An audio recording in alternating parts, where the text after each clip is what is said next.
Okay, let's see how this is going here. Watching. Ah, there we are. We are live, or I am live at least. Have no guests so far. Perhaps some will come along in a bit. So I'm going to go ahead and begin because I've waited almost 15 minutes. I know one person is, one of my normal guests is going out with some friends and play some tabletop games, but might be in later. I know another one of my regular guests is currently playing Warhammer, it looks like. So perhaps they will join us later, and perhaps someone else will come along into the stream as well. But here I am. Hello, good evening, and welcome. This is The Magic Bullet, a production of Republic News. Welcome to Republic News. I am your hostess, Liviana. With that out of the way, I don't normally have anything scheduled to discuss in these live streams on Friday. We just normally talk about whatever comes to mind. So I'm going to go ahead and talk about some things recently. I'm a member of a Green Party Power ad hoc group within the Green Party of the United States. We are working on promoting Green Party Power, obviously. And so there was discussion. This was last night, I believe, yeah. And so there was a bit of discussion about HR 676, National Improved and Expanded Medicare for All bill before the House of Representatives was introduced some years ago, and is currently in subcommittee, I believe. So it has a number of co-sponsors, and several people have said that they will support it but haven't signed on to co-sponsor it. And it is actually a better bill than the one currently in the Senate, which was proposed by Senator Sanders, Bernie Sanders, for a variety of reasons. If you would like to know more about HR 676, there is a video in my library here on this channel. That is a mirror of a video I uploaded back in, I guess it was the 1st of March of 2017. And that was the day after it was done on a Facebook. That was Dr. Margaret Flowers, a medical doctor, who was discussing HR 676. I'm going to put a link to the video in the video description here in case anyone wants to check that out. And I would highly recommend that you do. You will understand that what HR 676 is about is not a socialized medicine. It is about a nationalized healthcare insurance. Now, progressives have been trying to get something like this for over 100 years. It was in the original Progressive Party platform back in 1912, that party that was founded by Teddy Roosevelt.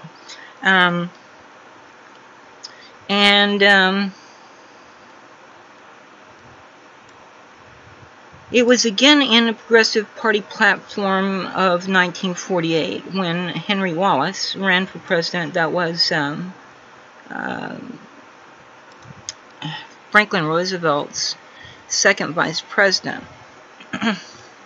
Now, Wallace had been a member of the progressive wing of the Republican Party before he finally joined the Democratic Party under Roosevelt. He had been appointed to some office, and I forget now exactly what it was, but I have written about it on the Progressive Flame in my article called What is a Progressive, which I will also link in the video description in case anyone wants to check that out. And then I've got a reading of that article along with some additional comments I made, and a bit about a little extra,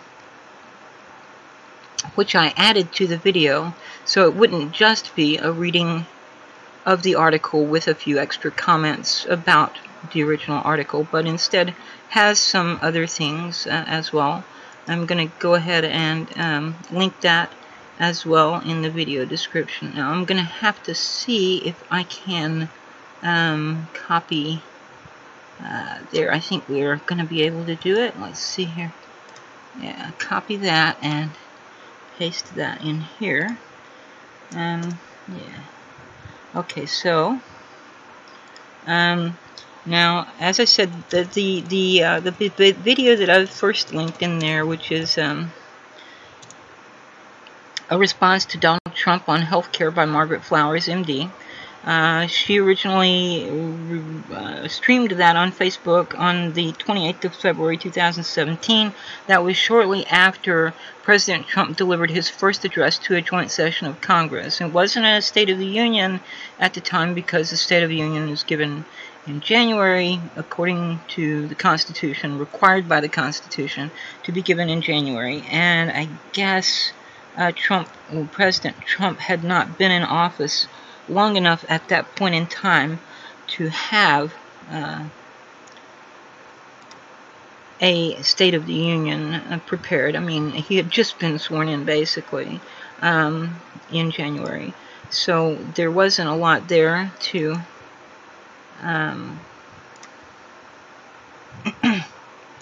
to talk about, really, even if he had been already sworn in by the time it would normally have been given. So let's see, then I'm going to put this in.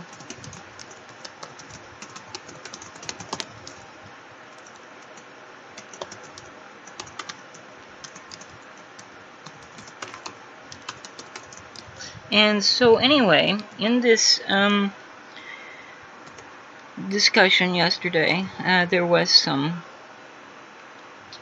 talk about, well, the primary focus of the entire affair was to talk about National Expanded and Improved Medicare for All and so forth, and the various other, the other bill, which is the Senate bill.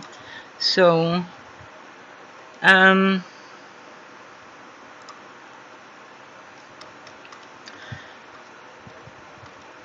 during the discussion, I spoke up and pointed out that we as progressives, have been trying to get this national healthcare service since at least 1912. And I don't know that you can say that there was a progressive movement before that, but anyway, I mean, certainly the progressive movement in America goes back to the 1890s and was associated with the Second People's Party that was formed in 1891, sometimes called Populist Party.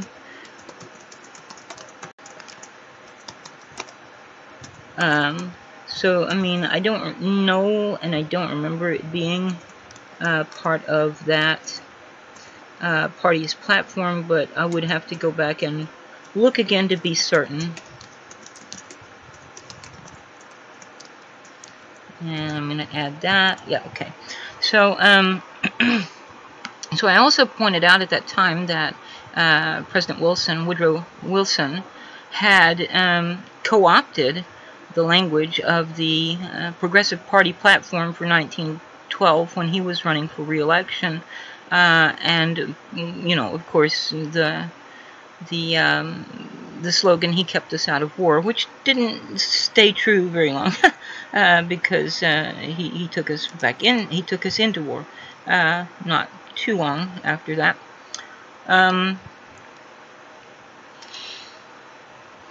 And I think it is important for us to point out, because a lot of, especially older people in the United States, really don't understand what socialism is. A lot don't know there's more than one kind of socialism. Whenever you hear a lot of Americans on the right criticizing socialism, they're actually criticizing Marxism. Marxism is only one kind of socialism. There are several other types, and there were several types before Marxism came into existence.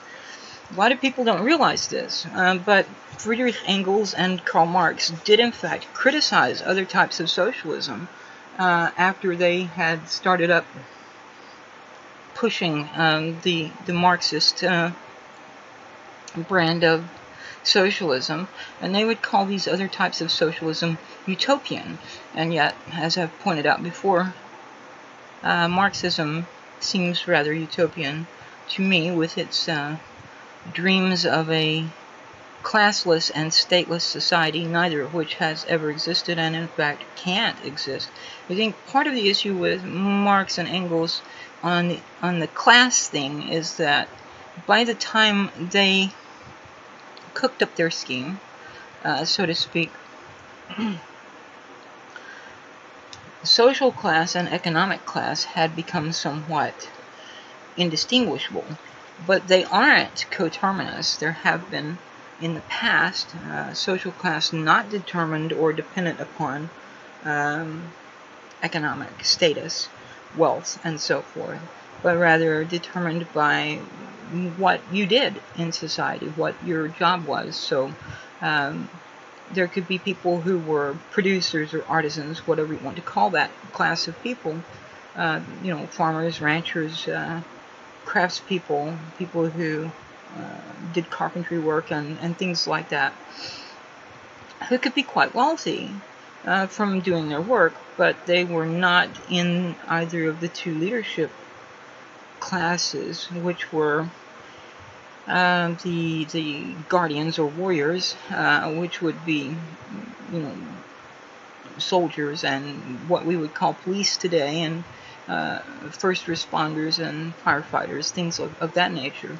And the other class would be the educated class, the intellectuals, the priests and the healers, the doctors, the herbalists, the scholars, the people who kept the genealogies of the tribe alive and told the stories and learned the poems and made the music and studied the the stars and things of that nature, because among these people were also what we would today call scientists or natural scientists. For example, when writing about the Druids of Gaul, Romans would describe them as being very interested in natural philosophy. Now, over time, natural philosophy began to be known as natural science, and eventually it came to be regarded as what we just call it today, as just sciences or hard sciences, as distinguished from social sciences.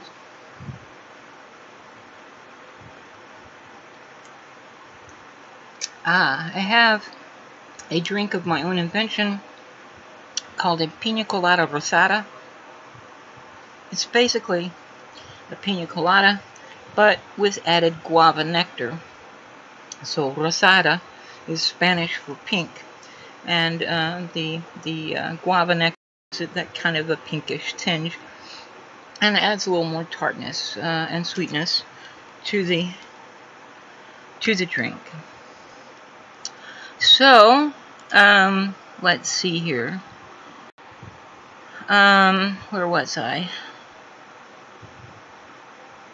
Yes. So I think it is important to distinguish between a socialized medicine, which would be something like the VA if it were financed correctly, sufficiently, and what we have proposed with HR 676, which is not about government hospitals and clinics and doctors and so forth and so on. It's about ending the private for-profit healthcare system. The private for-profit healthcare insurance system, and replacing it with a national healthcare insurance program, which would be overseen by medical professionals rather than government bureaucrats. And there would be regional boards of governors, which would be made up of healthcare professionals, again, not government bureaucrats. If you go and check out the video, the response to Donald Trump on healthcare by Margaret Flowers, MD, There are some links in the video description there that will take you here and there, so you can read the transcript that I prepared. And I mean, I did the closed captioning on it myself, so there's that as well if you wanted to like read along with it as you're watching the video. And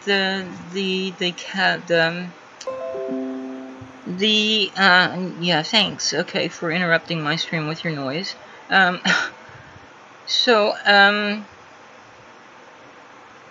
There's also a link to the text of the bill itself there on the web page on the where I have the transcript, which is also at the Progressive Flame, which is my publication on Medium. And like I said, I think a lot of older Americans especially don't understand what socialism is, don't understand there's more than one kind of socialism, and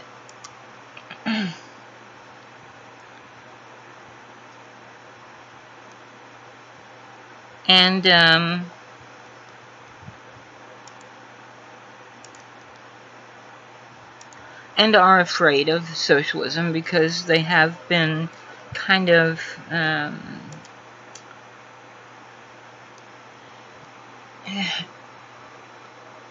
indoctrinated into the belief that socialism equals totalitarianism. This is also something I've complained about and bitched about for a long time, this idea that there is a one-dimensional single-line continuum on which you can plot all positions, and it usually goes left at one end and right at the other end and center in the middle, and then they associate or conflate liberal with left and conservative with right and moderate with centrist, but those are not the same things. They're not even on the same axis. They're in a different dimension.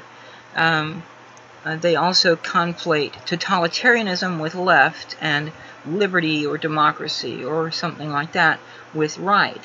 Again, those are totally different things. They're in a different dimension. They're not on the same axis. It is possible to be a left libertarian, that is, a person who believes in civil liberties and is in favor of a leftist economic system, such as cooperative commonwealth eco-socialism, which is what I support myself. It's possible to be well, let me just break it down. These words, radical and progressive and liberal and limousine liberal, moderate, conservative, ultra-conservative, reactionary, these are words which refer to attitudes toward change in society and or culture. And I mean, you can apply them to other areas as well, like theology, where the liberal perspective would be more in favor of modernism, and the conservative perspective would be more in favor of tradition. The liberal perspective would use the tools of science to examine the texts and their dating, and checking out archaeological finds and so forth, checking out the texts and tablets from other ancient Near Eastern cultures and comparing and contrasting them with what you find in the Tanakh, or what Christians call the Old Testament. Tanakh is a notarikon in Hebrew, and it stands for Torah, Nevi'im, Kesuvim, or Ketuvim, if you want to use the Sephardic dialect. So Torah is the law, of course, the Pentateuch in Christian parlance, the first 5 books of the Torah, of the Tanakh, or the Old Testament. Then Nevi'im is prophets, and Kesuvim refers to the writings like Psalms, Proverbs, Ecclesiastes, Song of Solomon, Job, and so forth.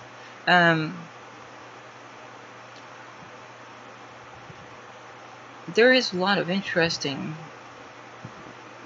information to be had from other ancient Near Eastern texts, such as the Epic of Gilgamesh, where the story of Utnapishtim is told. Now, Utnapishtim was the guy who built the ark that survived the flood, much like Noah in the Torah.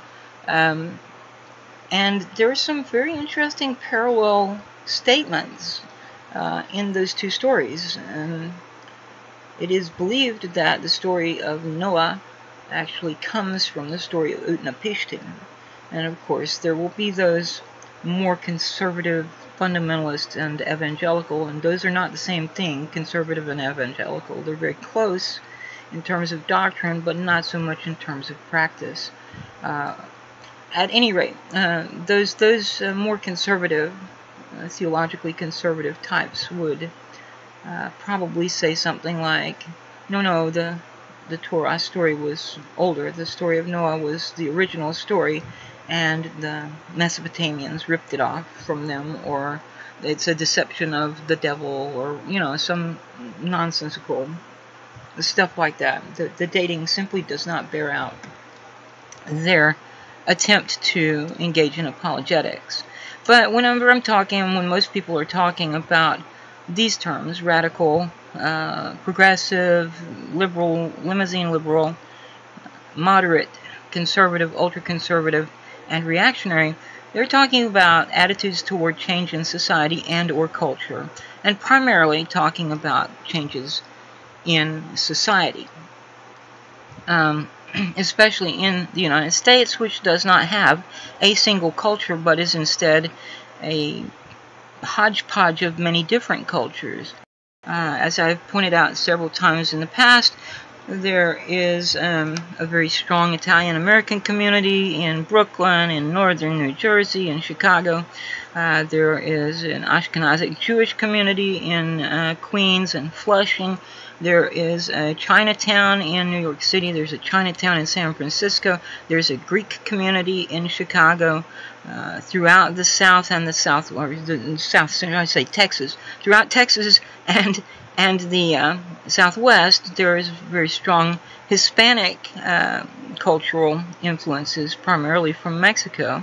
You have a barrio in any city of any size, anywhere in the United States, basically. You've got Cajun French in Louisiana. You've got at least some vestiges of Scandinavian culture in areas like Minnesota and Wisconsin and such places as that. And a Gaelic, the Scottish, Goidelic Celtic language, was spoken in North Carolina until the beginning of the 20th century. There are vestiges of Broad Scots, the Germanic Scottish language, in Southern American English dialect. The list just goes on, and I haven't even touched on, the Cherokees and the Choctaws, the Chickasaws and Apache, Navajo, and so forth and so on. All these Native American cultures. There is no one American culture. Now, there may eventually be, and we do have some beginnings of that already, such as some of our legends about Paul Bunyan and George Washington chopping down the cherry tree. We've got the American epic, as I call it, which is Star Trek, and I say that it is as much an American epic as the Odyssey and the Iliad were for the Greeks, the Aeneid was for the Romans. The Ring of the Nibelungen saga was for the Germanic people, the Ulster cycle for the people of Northern Ireland, not today's Northern Ireland, because those people actually are lowland Scots who were transplanted to what is now Northern Ireland by the British during the time they were in control of the entire island. And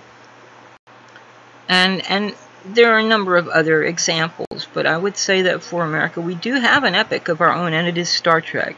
And I think it is far more successful at being an epic or a mythological sort of thing than Star Wars. Now, Lucas set out to create a new mythology. He even has admitted more than once that he was heavily inspired by the work of Joseph Campbell, a neo-Jungian anthropologist focused on comparative mythology. He was very heavily inspired by, for example, The Hero with 1,000 Faces, which was one of Campbell's most famous works. But he set out to do this intentionally, and Roddenberry didn't. And yet, Roddenberry succeeded, where I don't think Lucas really did, especially once he relinquished control and let other people start running the show. Disney, for example. I mean, there are some issues with the second trilogy, that's episode 1, 2, and 3, where it seemed like it was more geared towards selling cheap plastic toys than it was to telling a story. And then the third trilogy is rather disappointing, we'll just say. But honestly, there is no one American culture yet. And as I said, there may eventually be, but it's not there yet. So when we're talking about these terms, again, I'm going to repeat them: radical and progressive and liberal and limousine liberal and moderate and conservative and ultra-conservative and reactionary. We're talking primarily, when we're speaking in American sort of political, if you will, discourse, we're primarily talking about attitudes toward change in society. So you would have people's attitudes toward things like gay marriage, for example. That is a change in society. It was not something that was done for a very, very long time. And now it's, of course, legal. And there has been a lot of drama about that. And various other things. But when we're talking about those terms, that's what we're talking about. People, how they want to deal with change in society. So I'm going to take them one at a time and say, radical is about change for change's sake, basically. Let's change, and let's change right now and full speed ahead and damn the torpedoes, because anything, any kind of change has got to be better than the shit we've got now. And that's pretty much the radical attitude. By contrast, the reactionary attitude, which is at the opposite end of this particular axis, is I hate change so much that I want to undo some changes that have already been made. So I want to undo some progress and go back to the way things were. And the trouble with that is, of course, that they're always looking at the past through the rose-colored glasses of nostalgia and ignoring or forgetting that there were things in the past that weren't always exactly the way they would like for them to be. For example, you have a lot of these people who are talking about how the 1950s was the golden age of America, and we were very economically successful, and people were, you know, it's called the age of prosperity, or the decade of prosperity, or something like that. And yeah, but those same people would probably not be too keen on a 90-something% corporate income tax, which was also part of the 1950s. They want to talk about how great the 50s were, and they want to talk about the things that were done by President Eisenhower and so forth. Well, President Eisenhower, the 1956 Republican Party platform was very, very progressive, and I think most of them reading that platform today would react somewhat unfavorably toward that. So there's that. Now, progressives are those, now I'm talking about modern progressives, and again, I have linked in the video description my discussion from the Progressive Flame called What is a Progressive, wherein I talk about the three different groups in America today which label themselves progressive, and attempted to make some distinction between the three. And I also did talk in more detail about them in my reading of that article and comments about other things in my video called What is a Progressive, What is a Leftist, and that's also linked in the video description.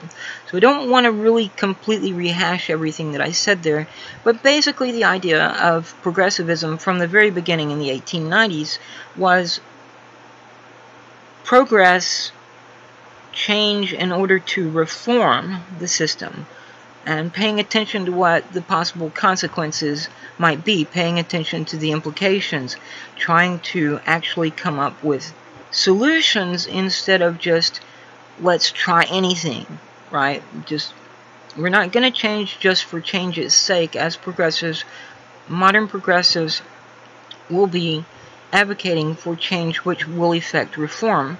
And distinction between modern progressives and liberals, by which I mean social liberals, to distinguish them from the classical liberals of the pre-World War II period, going back to the Enlightenment even. But the social liberals came into existence about the same time as the modern progressives became a distinct group from historical progressivism, and that was after World War II. So the distinction between these two, the social liberals and the modern progressives, there are several differences, but one of the key differences is in how they approach the idea of change. Liberals tend to be much more cautious, and they want to do it gradually or incrementally. In the 1960s, Martin Luther King criticized liberal gradualism and called it a tranquilizing drug. In today's political circus, we have the Democrats talking about incrementalism, and they are referring to things like improved Medicare for all, national health care, and so forth, universal coverage, single payer. There are many different names for it, but we mean, when I am speaking about that, I'm talking about this stuff that we have in HR 676.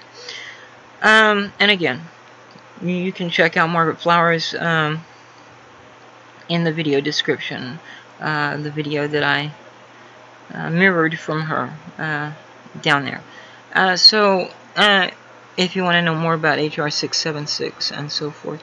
But we've been talking about healthcare since at least 1912, talking about a national healthcare service since the Progressive Party platform of 1912. It's been over 100 years. How much longer do we have to wait, and how many more tiny little half-assed steps do we have to take before we get to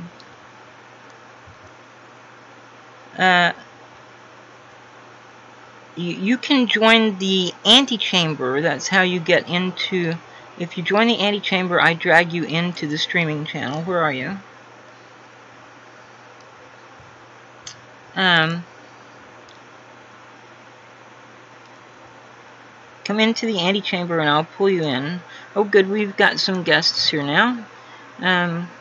So I'm bringing DDR Mog in. Let's see, can you speak? Let me make sure that you're not muted on my end. Nope, you should be able to speak. Hello?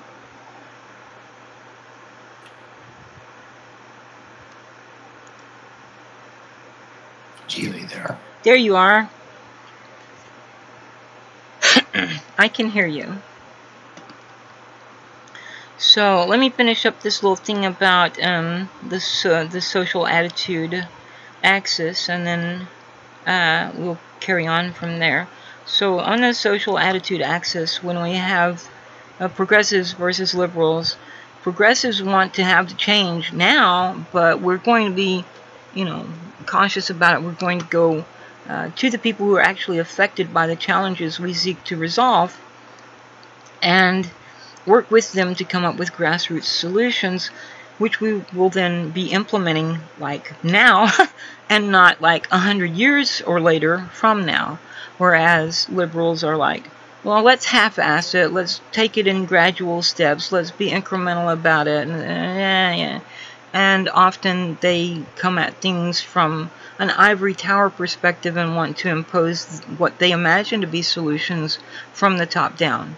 Then you have moderates who are like, sometimes change is good, sometimes is bad, and you know, maybe we'll support it and maybe we won't. You've got the conservatives who are much more cautious about change than even the liberals, so they're like, okay, change is okay, but let's be very cautious about it and make sure that it's not going to fuck something up.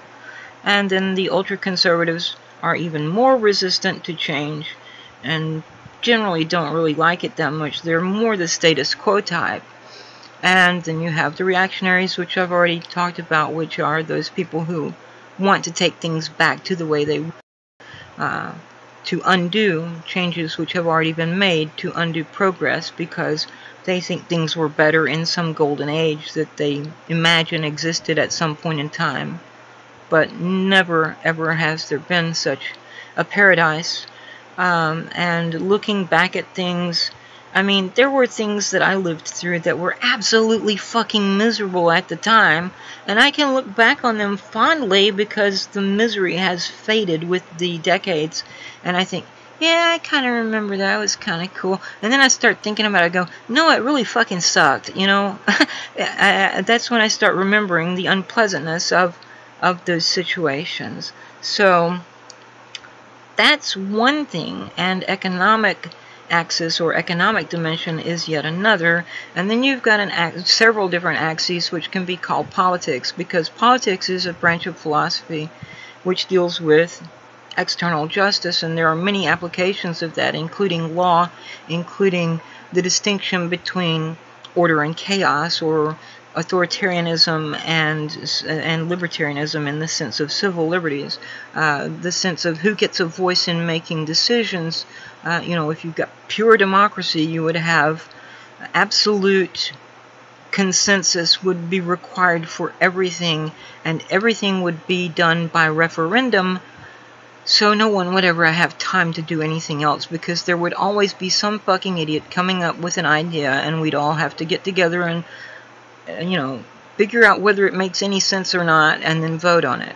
And you know, again, if it weren't unanimous, there would be it wouldn't get passed. So I mean, and this has never really been done, but and for obvious reasons. Or at the extreme opposite pole, you would have autocracy, where one fucking person decides everything for everyone else. And then there are a number of other axes which could be called politics, such as foreign policy. You would have at one extreme isolationism, and at the other extreme you would have interventionism/imperialism, and so many other. I mean, I've got some things I've done at the Progressive Flame, which I originally had on my blog. And they're still there. Part 1 and Part 2A, called The Menagerie, which is Dimensions of Perspective. And I've got, I think with Part 2A, I've got like 19 different dimensions.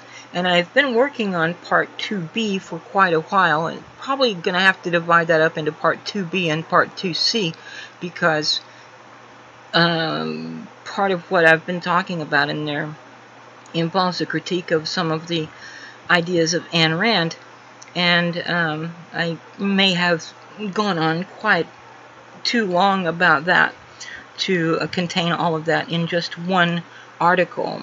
But yeah, I've gotten well beyond 19. I think I've gotten up to 32 different dimensions at this point, and when I get to the end, I'm saying even this is not a complete picture, and I offer something, a visual representation of what I think might be somewhat closer to a complete picture. But basically the idea is there are so many different things, so many different dimensions which go into any given person's perspective. If you're just going to talk about what do you believe on all of these things that can be called social, political, and economic, there are so many different dimensions, and it is both limiting and limited to try to restrict all of that to a one-dimensional single-line continuum. So, hello, DDR Mog, would you care to introduce yourself? Why would I care to do that? You've already done that for me. No, I haven't. You tell the people a little bit about yourself.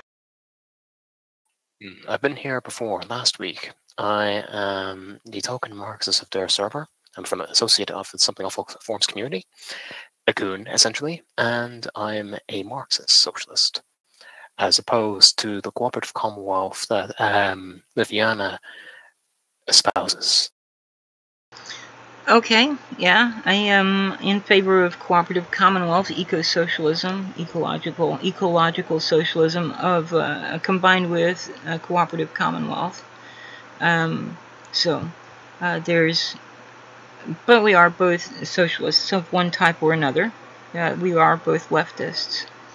So, what's on your mind tonight?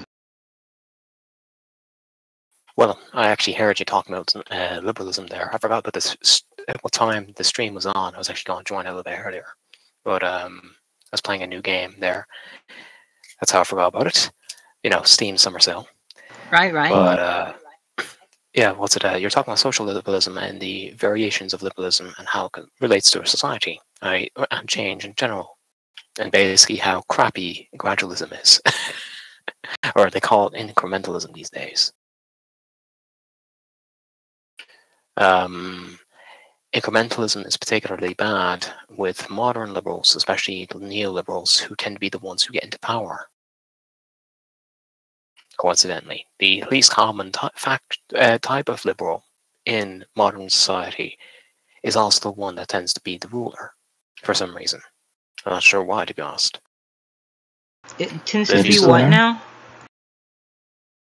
Yeah, the least common form of liberal is the one that usually ends up in power. Are you talking about the you did mention neoliberals, right? Yes. Yeah. They're among the population, they are the fewest in existence. As in, very few people in the population, the general population, would be considered neoliberals. It's a full-blown slur in many circles. As it should be, honestly. Yes, they seem to be the ones who always rule. Yeah, I know, but they always seem to be the ones who are in charge. What happened to social liberals being in charge? They at least did something. Well, the term neoliberal comes from the economic ideas, aspects, or whatever of classical liberalism taken to an extreme under the Warren G. Harding, Calvin Coolidge, and Herbert Hoover administrations during the 1920s with their deregulation, anti-labor policies, promotion of bubble economies, yada yada yada, so, laissez-faire capitalism, what Hoover called rugged individualism, which was basically just propaganda against solidarity, labor solidarity. And hard money situation, so there was less currency in circulation. As a consequence, unemployment was high, and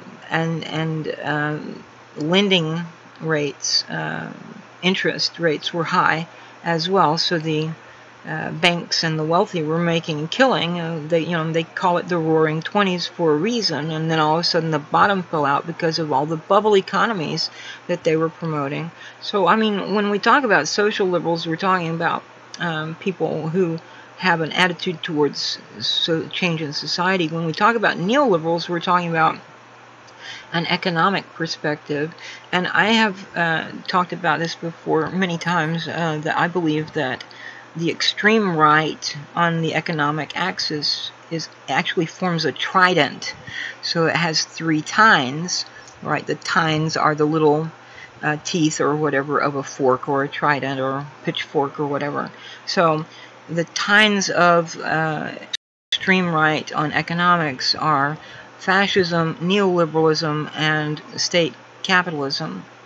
And all of them have one thing in common, which is some kind of collusion between or union of state and corporate power.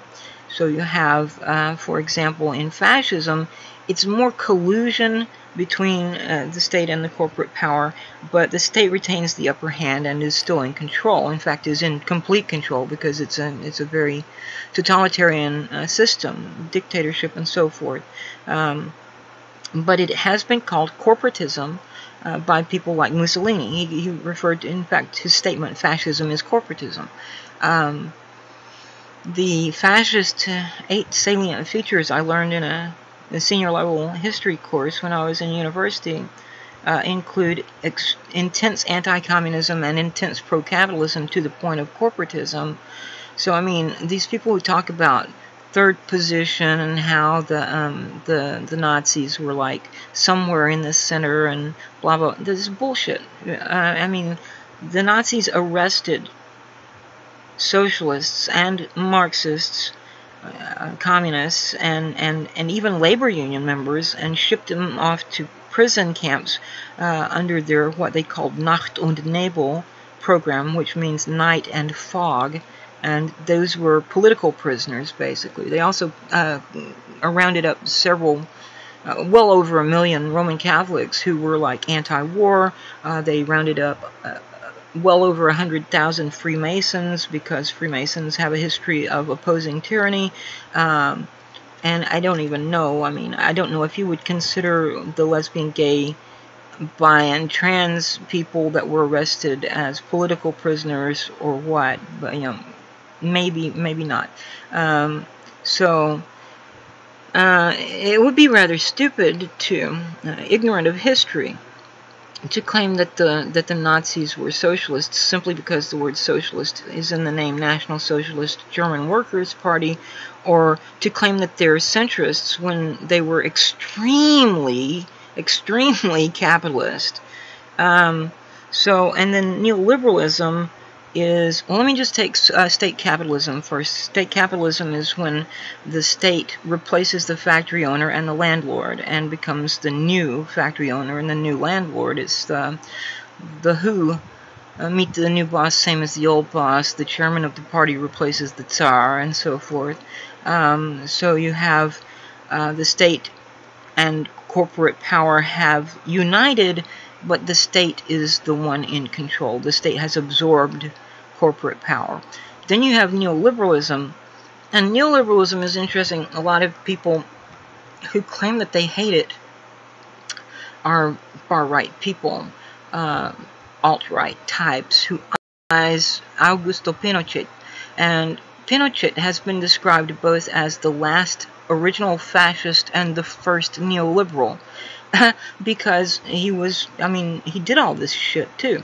And neoliberalism is what it would do if it were allowed to go on to its logical conclusion. It would be a replacement of national governments with multinational corporations. Before it gets there, it's like the state exists purely as the handmaiden or the servant of the corporations. So they subsidize industries like the petroleum industry. They bail out banks which have done stupid shit and should have failed because they did stupid shit. They don't punish the bankers who made those decisions. Those bankers make huge bonuses they take home. They don't. They give tax breaks, tax incentives, and so forth to corporations.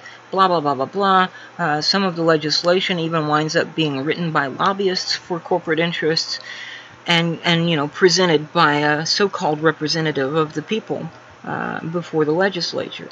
And so the difference between state capitalism and neoliberal corporatism would be, one is the state absorbs corporate power, and the other one is corporations essentially cannibalize the state.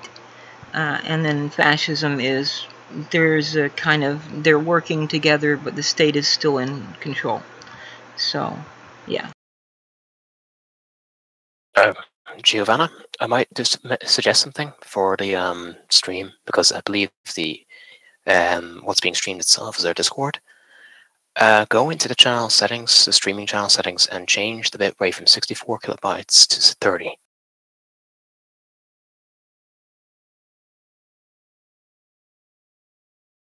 what that will do is that it'll keep it. It's in Discord roughly or the same quality, actually.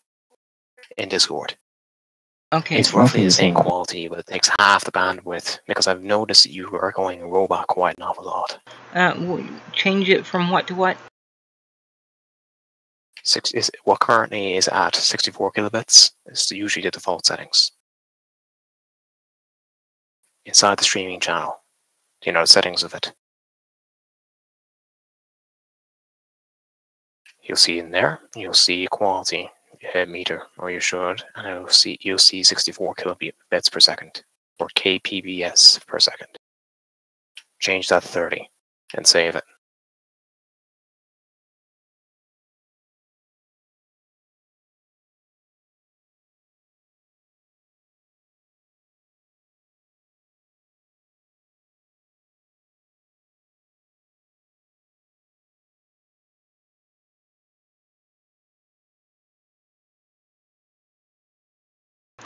Okay, I've turned it down to 32.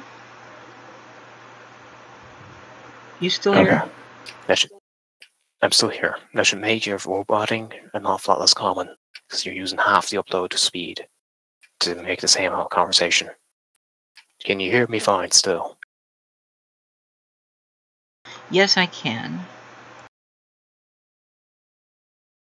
Hopefully that will make my local recording a little smaller too. I've noticed quite a lot of the stuff I've been doing recently. If we go over an hour, it winds up growing somewhat exponentially in terms of file size. After that, I mean, I can get to an hour in less than 1 gigabyte, and then after I've gone for an hour, it starts increasing rather significantly, so that before I've hit 2 hours, it's already over 2 gigabytes, which seems really strange to me.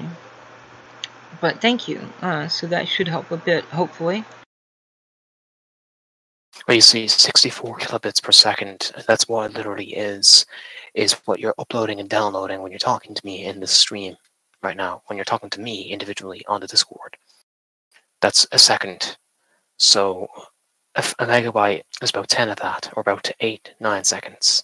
100 seconds, 10 megabytes. 1,000 seconds, 100 megabytes, etc., etc.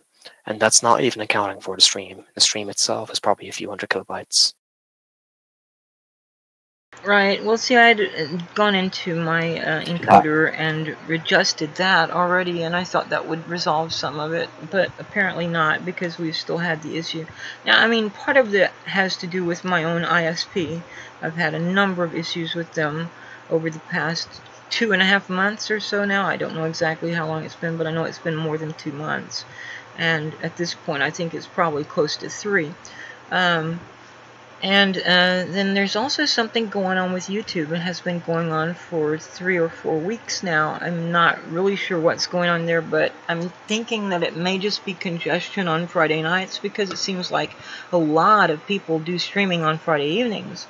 And so maybe they're just, you know, not being able to accommodate everyone else.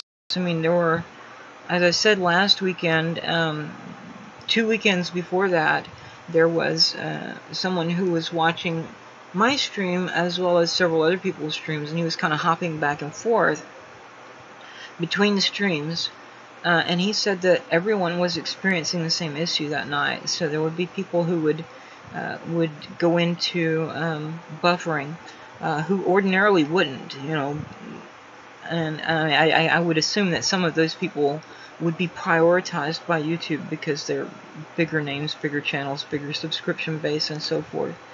But yeah, apparently several people were having issues that night, and that night was also the night that we started and did like maybe 10 minutes most, and then all of a sudden we were offline and started a new stream, and the stream from that, which is maybe, like I said, maybe 10 minutes, is still processing to this day in my list of videos, which only I can see because I made it private. I mean, that particular one is private. So, I mean, I don't know what the hell was going on that night, but apparently it was affecting many people and not just me. And I think that happened a couple more times since then. So I don't know. Some of it I'm sure is on my end or on my ISP end, and some of it I think is on YouTube's end. And there could always be routing nodes between here and there dropping packets. That happens occasionally too. And then someone would have to figure out which nodes are dropping packets and resolve that issue.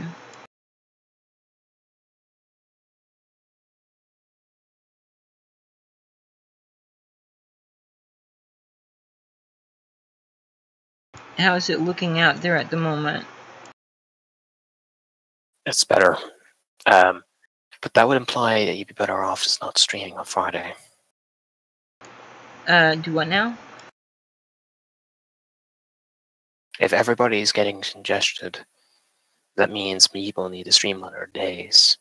Yeah, well, the thing is, my research into YouTube has suggested that the best time to upload a video is on Saturday morning, around dawn or around 9 a.m. here or earlier.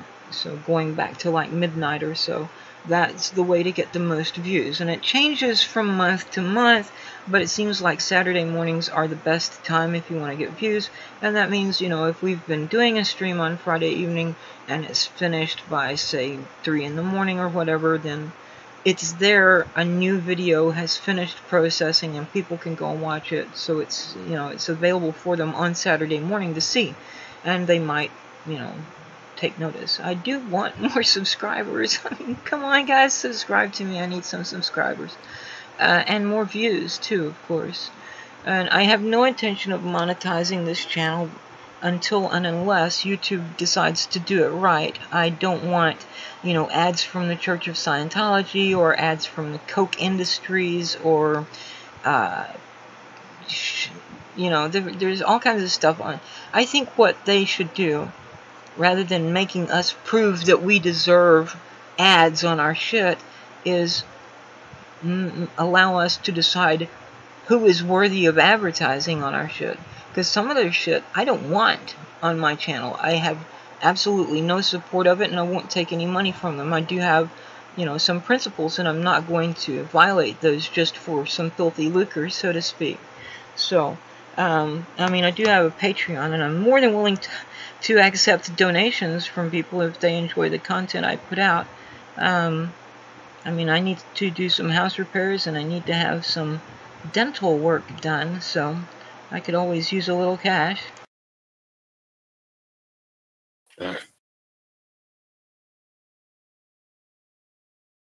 Yeah, I gotcha. Although, I'm not a big fan of YouTube's policies at the moment either.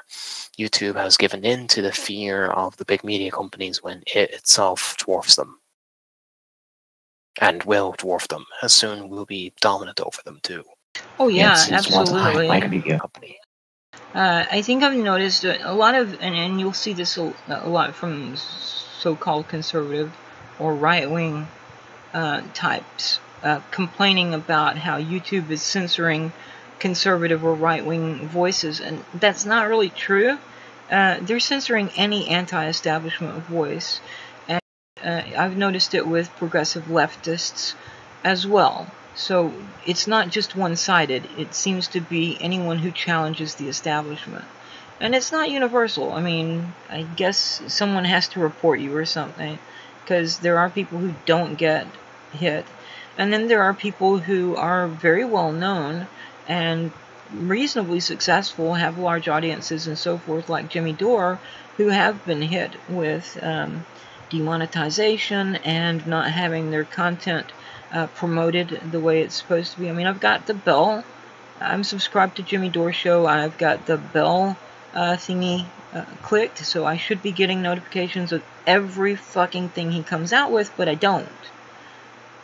So that's, I wonder if that has something to do with YouTube's attitude toward someone on the left who knows that Hillary is a crook, basically.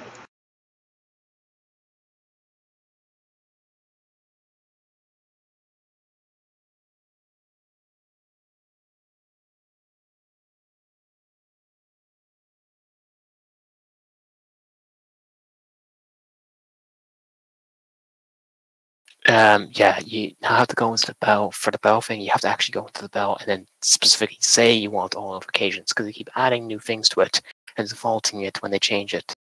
Yeah, well, they didn't have that when I Yeah. first clicked on the bell. There was just the bell, and you clicked on it. And I noticed lately they've added this extra thing, so if you click on it, you have to choose whether you want some notifications or all. So maybe I need to go back and unclick the bell on his channel and then click it again and select all. Because I like his content quite a lot. I don't always agree with everything he has to say, of course. I don't agree with everything anyone has to say, but I do like Jimmy Dore's stuff quite a lot. I like Lee Camp and Abby Martin also. Mike Figueredo. Kyle Kalinske, sometimes, I mean, he does tend to yell a lot, which gets on my nerves a bit. And there was also that period of time when he and Cenk Uygur were just bound and determined that they were going to save the Democratic Party from its own stupidity. And I was like, you can't do it. You can't do it, because it's been tried and tried and tried by smarter people than you two clowns, and it's failed for decades. And not only has it failed, those movements have usually been co-opted by the party establishment. If you go back to 1973, you'll know why. In 1973, the Democratic Party revised its charter and bylaws in an effort to prevent grassroots activists from ever nominating someone like George McGovern for president again. George McGovern was pro-ecology, anti-war, at a time when most of the Democrats were liberal and were fully in support of the Vietnam War effort, in spite of the fact that by that point in time it was Nixon, the Republican, who was prosecuting the war. But, Kennedy and Johnson had supported it, so we have to support it too. No, you don't. You didn't have to support it then either. You don't have to follow everything that your political party and its candidates and office holders espouse. You have to have principles and be consistent, and not just go along with whatever the fucking party is doing. The party can do stupid shit. I mean, as I've pointed out before, I'm a Green Party member. I don't agree with the Green Party platform 100%, but I agree with it far more than I agree with any other political party platform in the United States of which I'm aware, and which has at least some chance of getting in office. We do have Green Party members in office, in state and local office, in the state of Maine and a few other states. We've got 2 Green Party candidates running for United States Representative who've made it beyond the primary in California and will be going on to the general election.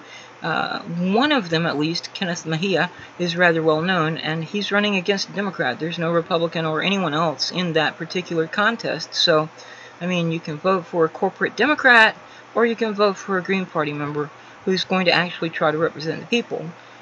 So hopefully he will get elected, and the Democrat, whom I believe is the incumbent at the moment, will lose.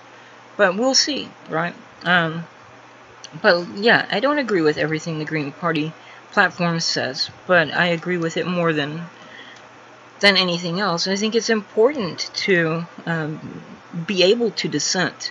I think it's healthy to dissent from the established orthodoxy, even of an organization with which you have willfully chosen to associate, right?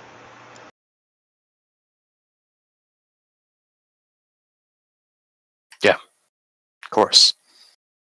I'm not exactly the most orthodox Marxist myself. Oh? Well, tell me about it. Yeah.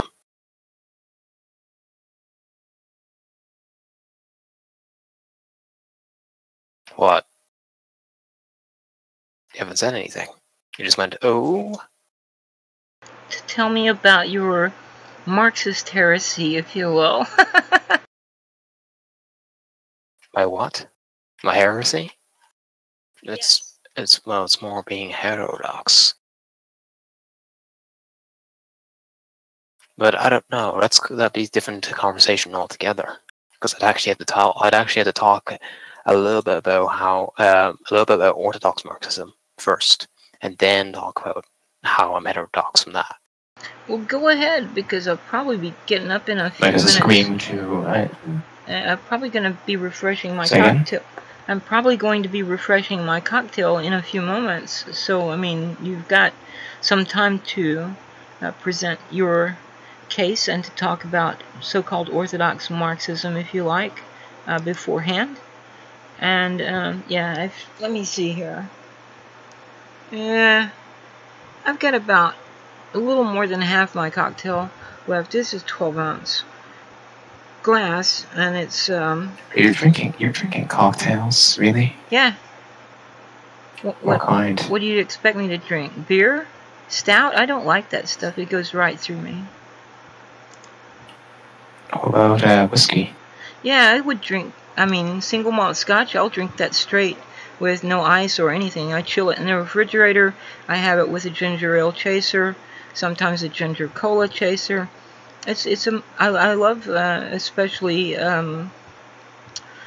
stuff from Isle of Jura, stuff from Isle of Skye, Oban, Glenlivet.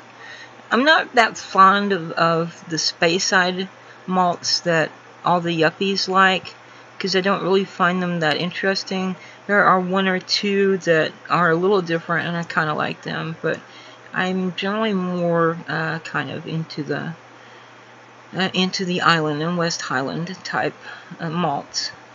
Oh, there's one from up around Inverness, I guess. I can't remember what it's called. I like that one as well. Inverness. But right now, I'm drinking a cocktail of my own invention. I call it Pina Colada Rosada. Rosada is a Spanish word for pink. And what I've done is I've taken silver spiced rum, coconut milk, which I guess is now being called coconut water for some reason, pineapple juice. So it's like your standard pina colada. But I've also added guava nectar, which gives it a little more tartness and gives it a pinkish tinge. So it's a pink pina colada rosada.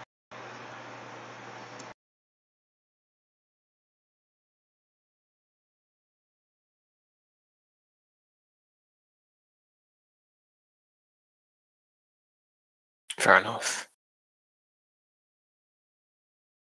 Still though, I didn't take you for the cocktail type. Well, I really prefer wine. Good Italian vino does me quite well.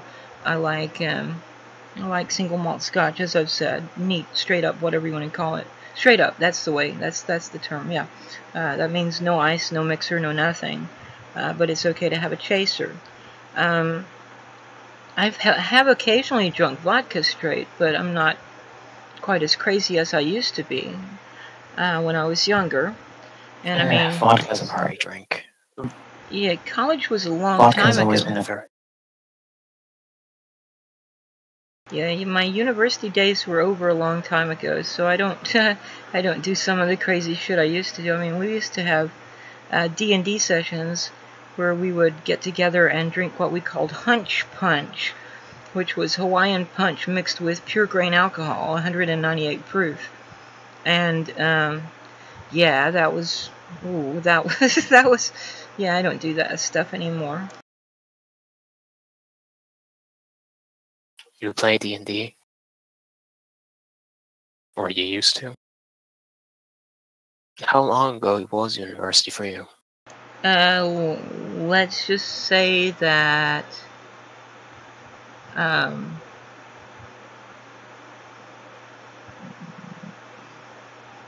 when I started university, there was only first edition Advanced Dungeons and Dragons and Dungeons and Dragons. There was no second edition.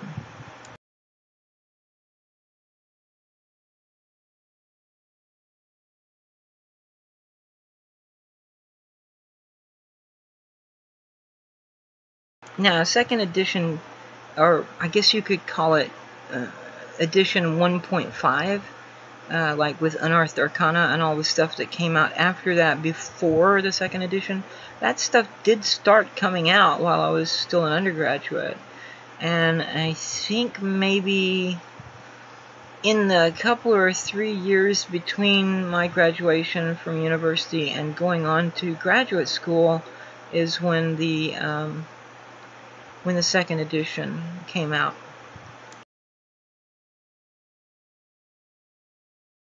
Okay, yeah. So you were in university 20 years ago. 20? No, it was a little longer than 20. Let me put it this way. I'm not quite as old as Silver Fox, our mutual friend Silver Fox, but I'm close. Yeah, you'd like to call me a pup.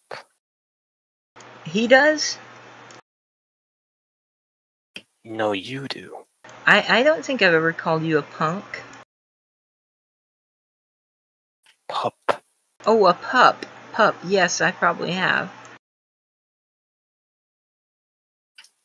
Why? Well, you're 21, right? Yes, an adult male. Yeah, okay. I mean, I've dated guys in their 20s rather recently. My last 3 boyfriends were in their 20s.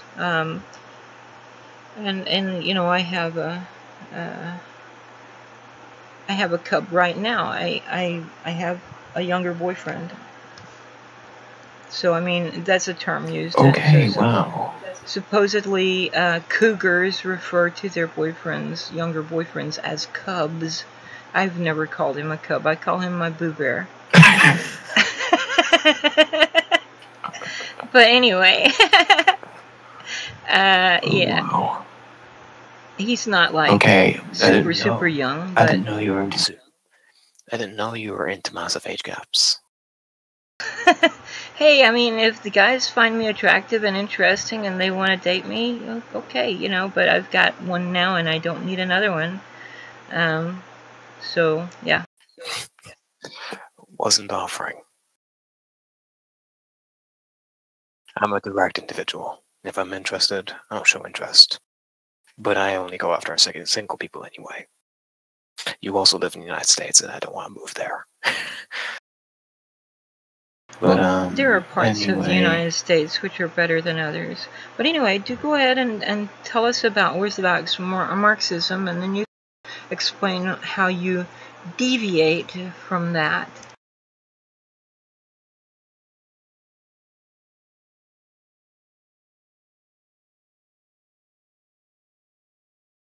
Oh boy.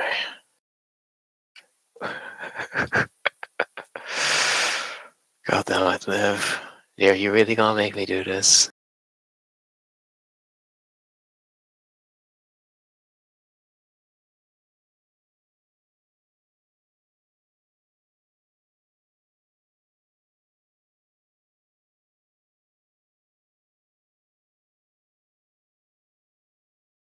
You didn't say anything there. I also like Drambuie, but I usually don't drink that straight.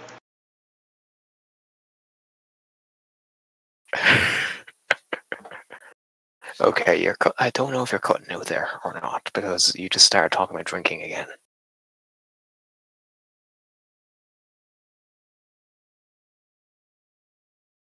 You're definitely of Irish heritage, that's for sure. So go ahead and tell us about Orthodox Marxist Socialism and what it's supposed to lead to, and then tell us how and where you deviate from the Orthodox Marxist perspective. Please. Okay, Orthodox Marxism is basically classical Marxism, usually with a particular lineage of authors. In other words, people like Lenin, Rosa Luxemburg, that line of authors are basically known as Orthodox Marxists. They basically operate from classical Marxist principles and derive from them, but they reject any changes to them. Heterodox Marxists will change minor principles, or even a major principle or two, because they believe it's incorrect or needs refinement or whatever reason. Principles could be, for example, anything from the fact that history works in dialectics as in dialectical materialism, which is one of the core principles of orthodox Marxism and classical Marxism. Heterodox Marxists, I believe, even some members of the Frankfurt School, believe in the more Kantian view of history, which is a dramatic change and a dramatic shift from orthodox Marxism, and changes in many different ways how it perceives the world, although certain mechanics are fundamentally the same. So that's why I'm a little bit nervous about getting into that conversation, because I don't know if I'm going to be able to do all the justice to all those schools of thought, because there's a lot of them out there, not just mine.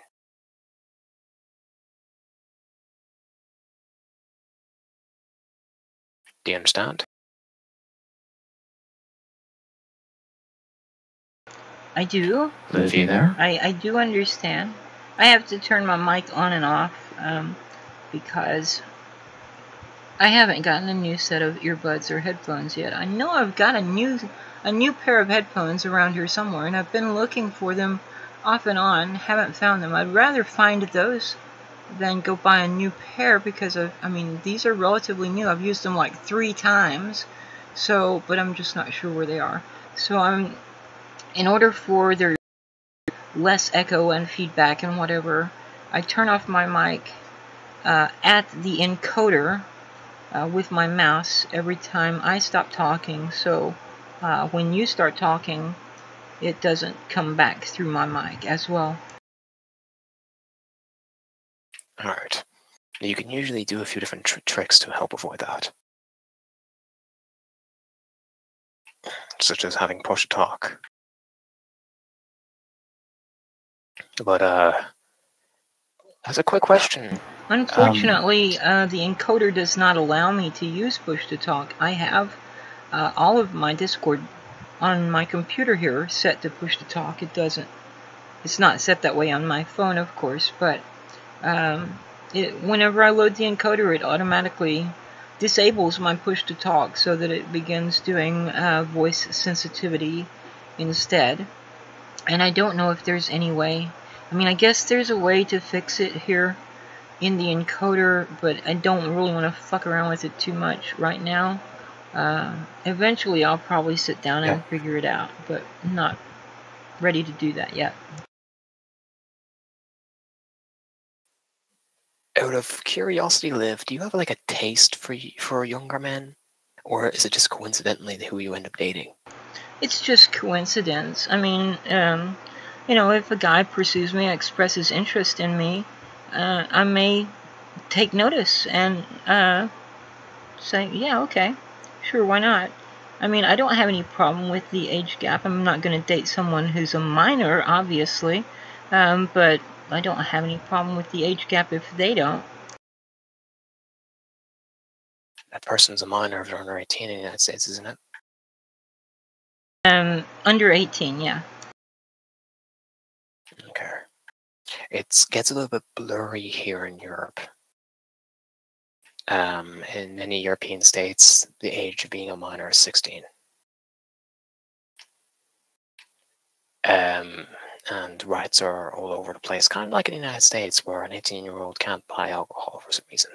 So usually in most United States, 16 is legal age for alcohol. In the United States, different states have different ages of consent, but the standard is 18, and like if you're married, it's 16. So I mean, like a guy who's 18 could marry a 16-year-old girl, or a guy who's 17 could marry a 15-year-old girl, or 16-year-old girl rather. And then when he hits 18, it's obviously not going to be illegal for them to have marital relations because they're married, right? So there's that allowance, if you will.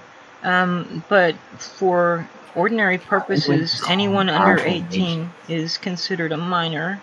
And then they can vote when they're 18, they can join the military when they're 18, they can't drink until they're 21, and it used to be a little different in each state as far as drinking age, but I think it's universally 21 now throughout every state.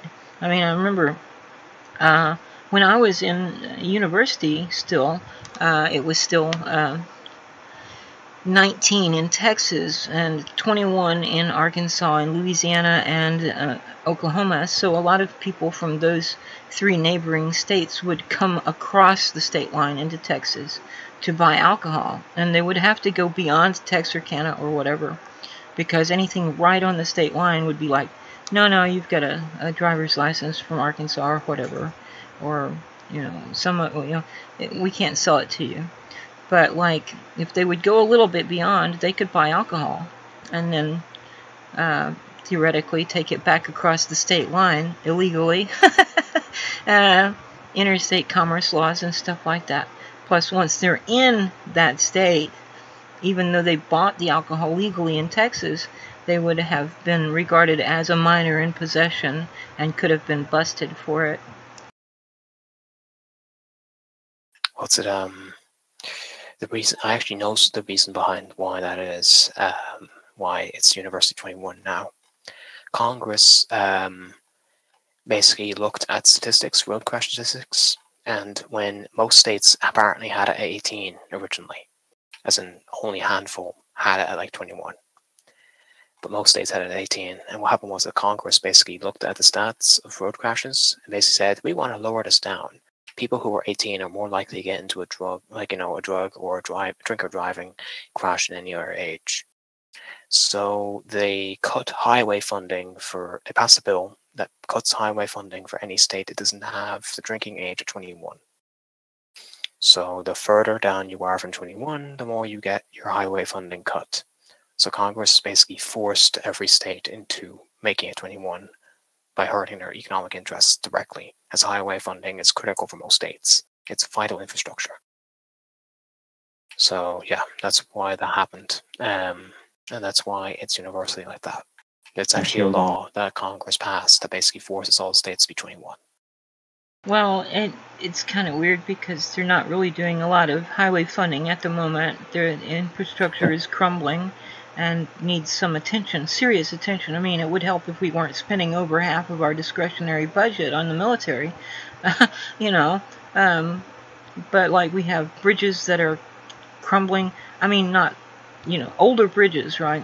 We've got highways in various parts of the country that are like 1 lane on each side with no separation, no dividing whatever between them, median or whatever, and they need to be widened. They need to have shoulders put on them, all kinds of stuff. There are overpasses that are crumbling or in bad state of repair. All kinds of stuff needs to be done. But meanwhile, well, let's not do that. Let's just give all this money to the petroleum industry and to the military-industrial complex and fuck everything else. But anyway, yes, go ahead and, I mean, you don't have to tell us about every different perspective, but could you please tell us the general summary of orthodox Marxism and how you differ from it in your own perspective? Orthodox Marxism essentially relies on dialectical materialism, as you know. It has the core principles of what's it called, labor value theory, or that's actually not the correct term to refer to it these days. I can't remember what the proper one is. Well, a lot of people disagree using the term LVT now to refer to it, but law value is what they call it now. What else? Believes in, no matter what, usually violent revolution of some form. In fact, if you want to go to full classical Marxism, you probably will believe that you need a despotic dictator to take control of society, like Napoleon did for liberalism. As in, Marx thought that basically a dictator was going to be required to bring socialism to most of Europe and most of the world, because that's what happened with Napoleon. He brought liberalism to most of Europe. And after when he basically passed on liberalism in Europe, along with all the modern nation states, Orthodox Marxism also tends to be very, very it's the closest basically to Marx's original works, being orthodox basically. Heterodox Marxist schools, again, change in some way. I personally disagree with revolution being the primary method for achieving socialism, on the grounds that revolution is absolutely chaotic. You don't know what you're going to get. It tends to reward the most brutal and the most cunning and the least humane individuals with power.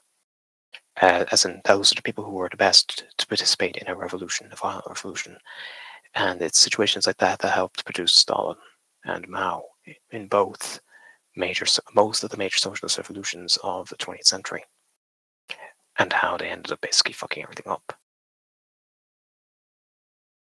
A situation, revolutions also often being in such extreme violent circumstances also struggle, if even possible, to even support democracy or any attempt of democracy. Lenin attempted to have worker Soviets, as you know yourself, for a while, but it would end the USSR if they continued them, which wasn't an option, because ending the USSR would mean ending the revolution, because it could be much easier to defeat if it was disbanded, the whole USSR. And that's another consequence of the revolution being as it were. It's also just feasibility issues. The idea of a citizen army or citizen militia being able to compete with a modern state these days is impossible. Drones, automated warfare is becoming more and more prevalent, as well as powerful infrastructure that didn't exist about 100 years ago. Where else would I deviate? I don't necessarily agree that nations don't exist. Marxists believe nations exist, but I disagree with them on that. I think nations do exist, and I think they're an important factor in most people's identity. And when I say nation, I don't mean nation state. I mean as in ethnicity, essentially what the nation originally means and what it meant before liberalism turned it into a political construct. Those are some areas I deviate from Marx and from orthodox Marxism. Any comments? So you don't believe in the necessity of a dictatorship of the proletariat? No, of course I agree with that, but dictatorship of the proletariat? A democracy is a dictatorship of the people, basically.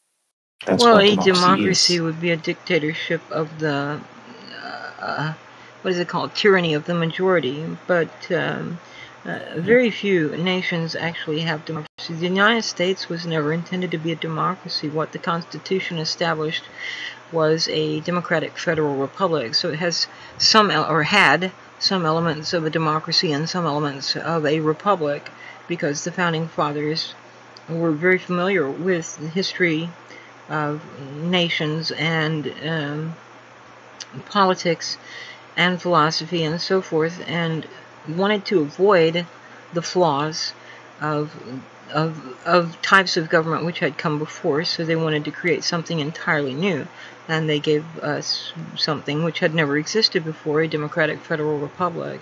So, I mean, for example, in Federalist Paper number 10, James Madison talks about why he in particular was not in favor of true democracy,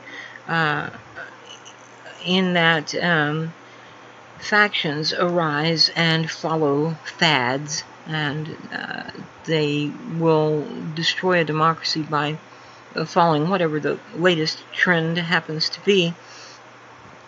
And if the latest trend happens to be, let's put a strong man in power, then they turn into a dictatorship. It's happened many times. I mean, you've seen it with classical Athens became a dictatorship. A pure republic will often turn into an empire, as you saw with the Roman Republic becoming the empire, and so forth. The French Republic became an empire under Napoleon, and there are many other examples, of course. You cut out there. If you just cut out. What did you hear last? For example, as when you talked about the French becoming an empire. Yeah, I think it was done at that point. I mean, the French had become an empire under Napoleon, and there are many other examples. Yeah, I do believe in dictatorship of the proletariat. However, I believe the majority of Marxists agree that dictatorship doesn't necessarily mean we don't necessarily mean it in the vernacular sense of what it means. We refer to it as the power of the proletariat rather than specifically a proletarian dictator. And most Marxists don't even necessarily refer to it as being proletarian anymore, because not every business participant of a socialist revolution, even Marxist ones, were by strict definition. Many of them were peasants. Still are in many factors. Peasants still exist in many societies. But they're still full participants, are still full workers otherwise. So most people will say people, power, dictatorship of the people rather than dictatorship of the proletariat, which I would agree with this definition revisionism. Definition revisionism. What else was it? There's a point. Oh yeah. The only way a proper dictatorship of the proletariat could function is a democracy. Like, that's the only way that would work, because what that refers to is basically the people owning the means of production and owning the politics. So in other words, the political and economic structure is owned by the people. That can only be done via some democratic system for that to function properly, collectively speaking. Yeah, and there's dozens of different ways you can organize it. The most common way that I know of is councils, democratic worker councils, basically, where they're elected and they usually control an area, and they'll either have an economic council handles economic issues for a particular industry, or